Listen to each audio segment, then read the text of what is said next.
Chapter 9. We emerged from the palace while the sun was still in part above the horizon. I was determined to reach the White Sphinx early the next morning, and ere the dusk I purposed pushing through the woods that had stopped me on the previous journey. My plan was to go as far as possible that night, and then, building a fire, to sleep in the protection of its glare. Accordingly, as we went along I gathered any sticks or dried grass I saw, and presently had my arms full of such litter. Thus loaded, our progress was slower than I had anticipated, and besides Weena was tired. And I began to suffer from sleepiness too, so that it was full night before we reached the wood.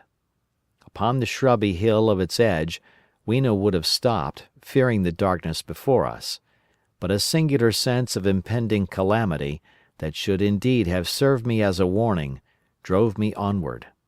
I had been without sleep for a night and 2 days, and I was feverish and irritable. I felt sleep coming upon me, and the Morlocks with it. While we hesitated, among the black bushes behind us, and dim against their blackness, I saw 3 crouching figures. There was scrub and long grass all about us, and I did not feel safe from their insidious approach. The forest, I calculated, was rather less than a mile across. If we could get through it to the bare hillside, there, as it seemed to me, was an altogether safer resting place. I thought that with my matches and my camphor I could contrive to keep my path illuminated through the woods. Yet it was evident that if I was to flourish matches with my hands I should have to abandon my firewood. So, rather reluctantly, I put it down, and then it came into my head that I would amaze our friends behind by lighting it. I was to discover the atrocious folly of this proceeding, but it came to my mind as an ingenious move for covering our retreat. I don't know if you have ever thought what a rare thing flame must be in the absence of man and in a temperate climate. The sun's heat is rarely strong enough to burn, even when it is focused by dewdrops, as is sometimes the case in more tropical districts. Lightning may blast and blacken, but it rarely gives rise to widespread fire. Decaying vegetation may occasionally smolder with the heat of its fermentation, but this rarely results in flame. In this decadence, too, the art of fire-making had been forgotten on the earth. The red tongues that went licking up my heap of wood were an altogether new and strange thing to Weena. She wanted to run to it and play with it. I believe she would have cast herself into it had I not restrained her. But I caught her up and, in spite of her struggles, plunged boldly before me into the wood. For a little while the glare of my fire lit the path. Looking back presently, I could see, through the crowded stems, that from my heap of sticks the blaze had spread to some bushes adjacent, and a curved line of fire was creeping up the grass of the hill. I laughed at that, and turned again to the dark trees before me.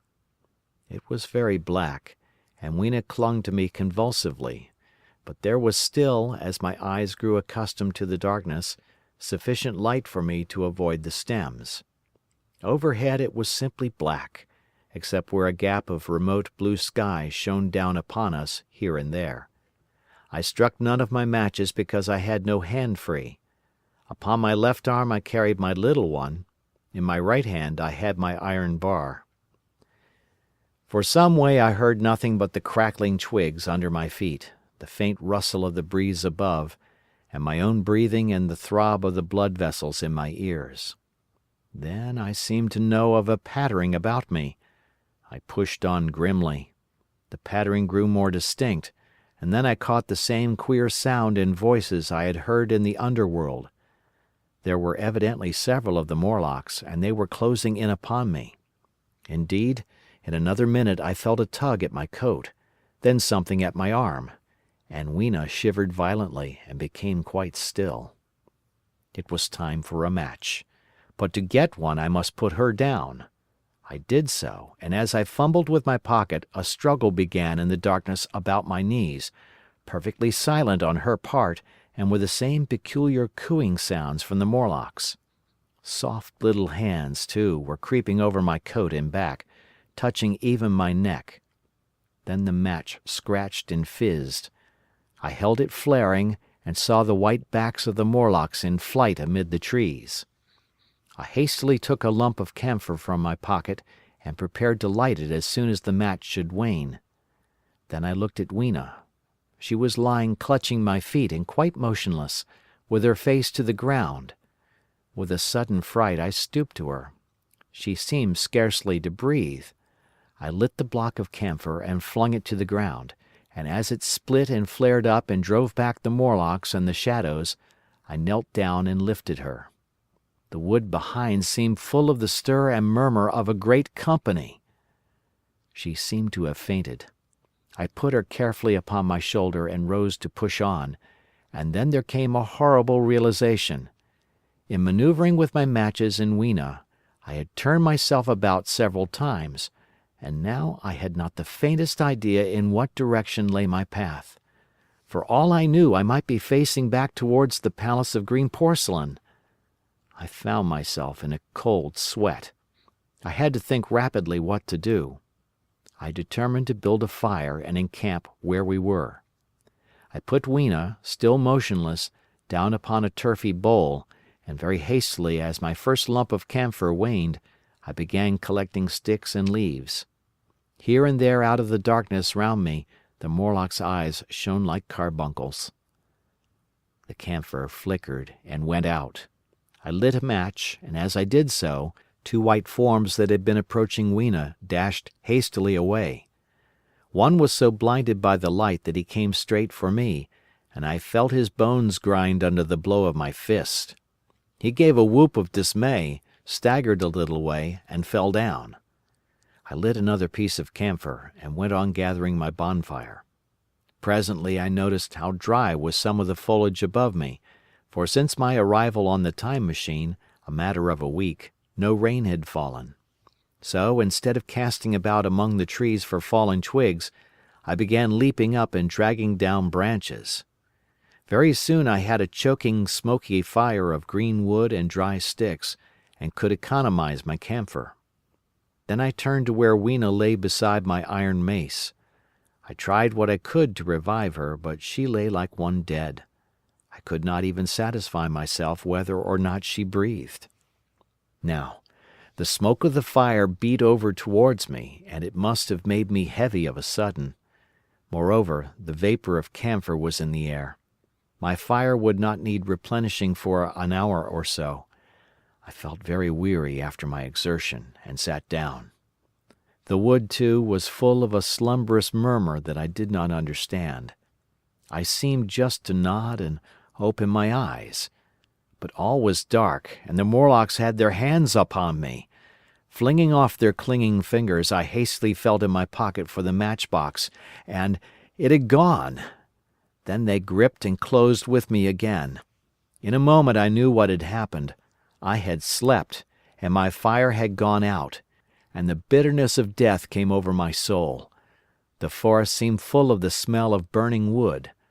I was caught by the neck, by the hair, by the arms, and pulled down. It was indescribably horrible in the darkness to feel all these soft creatures heaped upon me. I felt as if I was in a monstrous spider's web. I was overpowered and went down. I felt little teeth nipping at my neck. I rolled over, and as I did so my hand came against my iron lever. It gave me strength. I struggled up, shaking the human rats from me, and, holding the bar short, I thrust where I judged their faces might be. I could feel the succulent giving of flesh and bone under my blows, and for a moment I was free. The strange exultation that so often seems to accompany hard fighting came upon me. I knew that both I and Weena were lost, but I determined to make the Morlocks pay for their meat. I stood with my back to a tree, swinging the iron bar before me. The whole wood was full of the stir and cries of them. A minute passed. Their voices seemed to rise to a higher pitch of excitement, and their movements grew faster. Yet none came within reach. I stood glaring at the blackness. Then suddenly came hope. What if the Morlocks were afraid? And close on the heels of that came a strange thing. The darkness seemed to grow luminous. Very dimly I began to see the Morlocks about me, 3 battered at my feet, and then I recognized, with incredulous surprise, that the others were running, in an incessant stream, as it seemed, from behind me and away through the wood in front, and their backs seemed no longer white but reddish. As I stood agape, I saw a little red spark go drifting across a gap of starlight between the branches and vanish. And at that I understood the smell of burning wood, the slumberous murmur that was growing now into a gusty roar, the red glow and the Morlock's flight. Stepping out from behind my tree and looking back, I saw, through the black pillars of the nearer trees, the flames of the burning forest. It was my first fire coming after me. After that I looked for Weena, but she was gone. The hissing and crackling behind me, the explosive thud as each fresh tree burst into flame, left little time for reflection. My iron bar still gripped, I followed in the Morlock's path. It was a close race. Once the flames crept forward so swiftly on my right as I ran that I was outflanked and had to strike off to the left. But at last I emerged upon a small open space, and as I did so, a Morlock came blundering towards me, and past me, and went on straight into the fire. And now I was to see the most weird and horrible thing, I think, of all that I beheld in that future age. This whole space was as bright as day with the reflection of the fire. In the center was a hillock or tumulus, surmounted by a scorched hawthorn. Beyond this was another arm of the burning forest, with yellow tongues already writhing from it, completely encircling the space with a fence of fire. Upon the hillside were some 30 or 40 Morlocks, dazzled by the light and heat, and blundering hither and thither against each other in their bewilderment. At first I did not realize their blindness, and struck furiously at them with my bar, in a frenzy of fear, as they approached me, killing one and crippling several more. But when I had watched the gestures of one of them groping under the hawthorn against the red sky, and heard their moans, I was assured of their absolute helplessness and misery in the glare, and I struck no more of them. Yet every now and then one would come straight towards me, setting loose a quivering horror that made me quick to elude him. At one time the flames died down somewhat, and I feared the foul creatures would presently be able to see me. I was thinking of beginning the fight by killing some of them before this should happen. But the fire burst out again brightly, and I stayed my hand.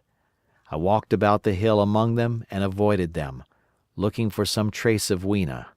But Weena was gone. At last I sat down on the summit of the hillock, and watched this strange incredible company of blind things groping to and fro, and making uncanny noises to each other, as the glare of the fire beat on them. The coiling uprush of smoke streamed across the sky, and through the rare tatters of that red canopy, remote as though they belonged to another universe, shone the little stars. 2 or 3 Morlocks came blundering into me, and I drove them off with blows of my fists, trembling as I did so. For the most part of that night I was persuaded it was a nightmare. I bit myself and screamed in a passionate desire to awake. I beat the ground with my hands, and got up and sat down again, and wandered here and there, and again sat down. Then I would fall to rubbing my eyes and calling upon God to let me awake. Thrice I saw Morlocks put their heads down in a kind of agony and rush into the flames. But at last, above the subsiding red of the fire, above the streaming masses of black smoke and the whitening and blackening tree stumps, and the diminishing numbers of these dim creatures, came the white light of the day. I searched again for traces of Weena, but there were none. It was plain that they had left her poor little body in the forest. I cannot describe how it relieved me to think that it had escaped the awful fate to which it seemed destined. As I thought of that, I was almost moved to begin a massacre of the helpless abominations about me, but I contained myself. The hillock, as I have said, was a kind of island in the forest. From its summit I could now make out through a haze of smoke the Palace of Green Porcelain, and from that I could get my bearings for the White Sphinx. And so, leaving the remnant of these damned souls still going hither and thither and moaning, as the day grew clearer, I tied some grass about my feet and limped on across smoking ashes and among black stems that still pulsated internally with fire, towards the hiding place of the Time Machine. I walked slowly, for I was almost exhausted, as well as lame, and I felt the intensest wretchedness for the horrible death of little Weena. It seemed an overwhelming calamity. Now, in this old familiar room, it is more like the sorrow of a dream than an actual loss, but that morning it left me absolutely lonely again, terribly alone. I began to think of this house of mine, of this fireside, of some of you, and with such thoughts came a longing that was pain. But as I walked over the smoking ashes under the bright morning sky, I made a discovery. In my trouser pocket were still some loose matches. The box must have leaked before it was lost. End of chapter.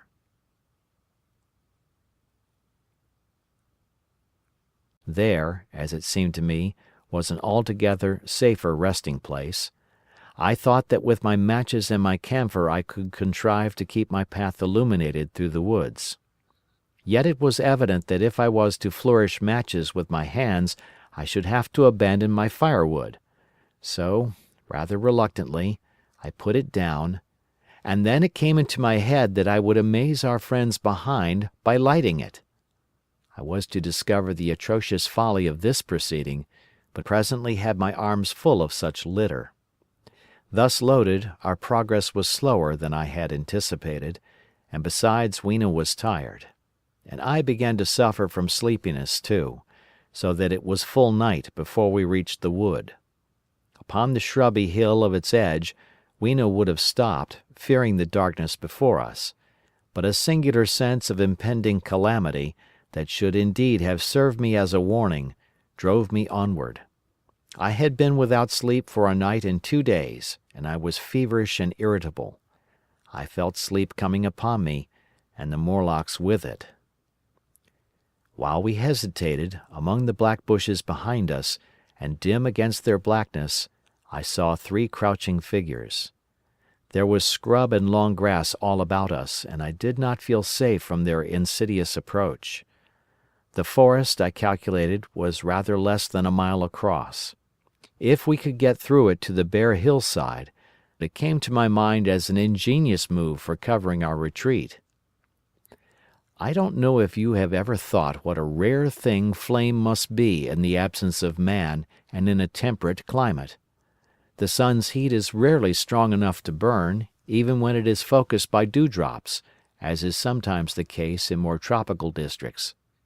Lightning may blast and blacken, but it rarely gives rise to widespread fire. Decaying vegetation may occasionally smolder with Chapter 9. We emerged from the palace while the sun was still in part above the horizon. I was determined to reach the White Sphinx early the next morning, and ere the dusk I purposed pushing through the woods that had stopped me on the previous journey. My plan was to go as far as possible that night, and then, building a fire, to sleep in the protection of its glare. Accordingly, as we went along I gathered any sticks or dried grass I saw,